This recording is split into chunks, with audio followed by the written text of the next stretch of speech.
ನಮಸ್ತೆ ಪಂಚು ಅಶೋಕ್ ಹೆಗಡೆ ಅಂತದ Mr. Hegde. Hmm There is one very wide topic actually, but let's cut it short. Hmm Three signs you see in your partner that indicates that they are lonely. Okay.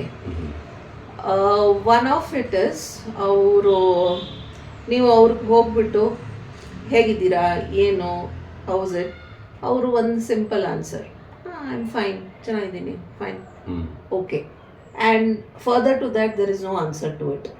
ಹ್ಮ್ ಅದ್ರ ಮುಂದೆ ಅವ್ರು ಏನು ಹೇಳೋದೇ ಇಲ್ಲ.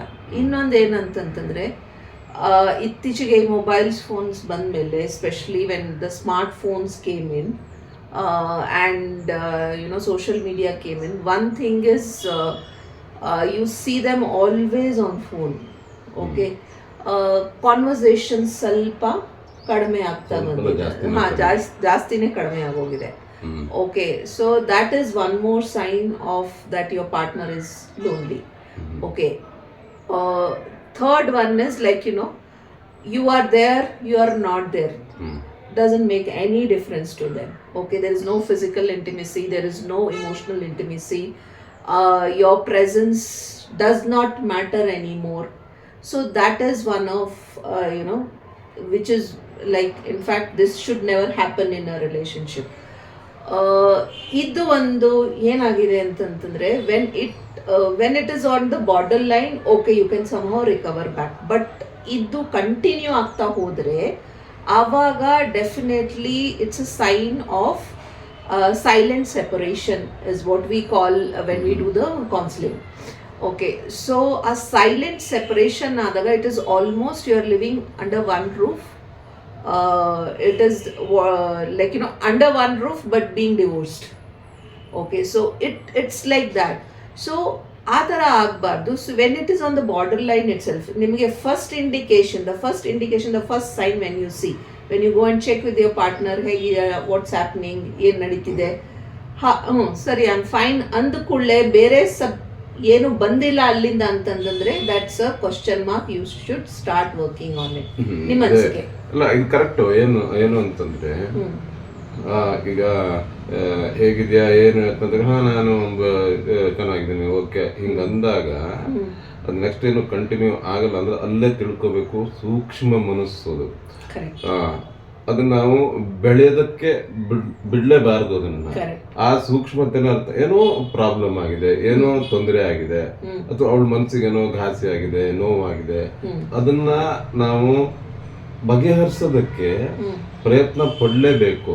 ಅದು ಬಿಟ್ರೆ ಏನಾಗುತ್ತೆ, ನೀನ್ ಹೇಳ್ದಂಗೆ ಈ ನಾವು ಒಂದೇ ಮನೇಲಿ ಇರ್ತೀವಿ, ಅದೊಂಥರ ಅಘೋಷಿತವಾದಂಥದ್ದು, ಬೇರೆ ಬೇರೆ ತರ ಇದ್ದ ಹಾಗೇನೆ. ನನ್ನದೇ ಡಿವೋರ್ಸ್ ಅಂತಂದ್ರೆ ಎಲ್ಲಾ ಡಿವೋರ್ಸ್ ಏನು ಅಂತಂದ್ರೆ ಕಾನೂನು ಪ್ರಕಾರ ಅವ್ರು ಬೇರೆ ಇವ್ರು ಬೇರೆ ಅಂತಲ್ಲ. ಈ ತರ ಇದ್ದಾಗ್ಲೂ ಕೂಡ ಅದೊಂಥರ ಡಿವೋರ್ಸೇ ಅದು.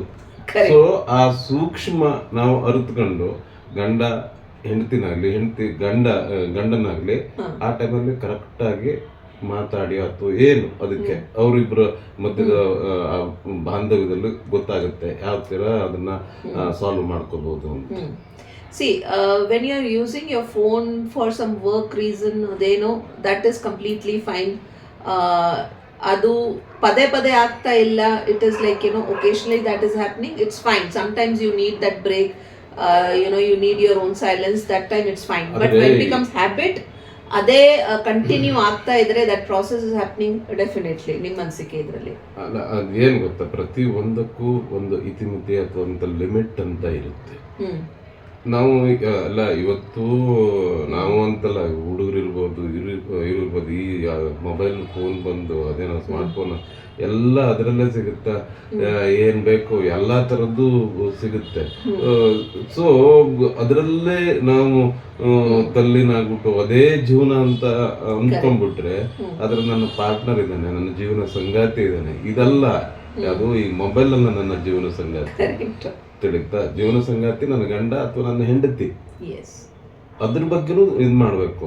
ಅದೇನೋ ನೀನ್ ಹೇಳ್ದಂಗೆ ಒಂಥರ ಒಂದ್ ಸ್ವಲ್ಪ ಹೊತ್ತು ಖುಷಿ, ಒಂದೇನೋ ಅರ್ಧ ಗಂಟೆ 15 ನಿಮಿಷನ ಏನೋ, ಅದ್ರ ಹೊರತಾಗಿ ಬೇರೆ ಜೀವನ ಇದೆ.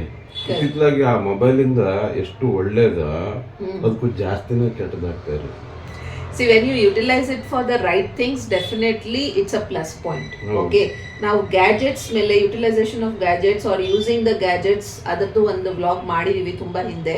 ಸೊ ಎಷ್ಟರ ಮಟ್ಟಿಗೆ ಅದು ಸರಿ, ಎಷ್ಟರ ಮಟ್ಟಿಗೆ ಅದು ತಪ್ಪು. So you need to identify what is your break line, what is the border line, okay ಇದನ್ನ ನೀವು ದಾಟಬಾರ್ದು. That is the thing. Another thing which I spoke is about the physical and emotional intimacy. When your presence does not matter to your partner, it's a big red flag alarm, and you really need to stop everything and start looking into what's wrong.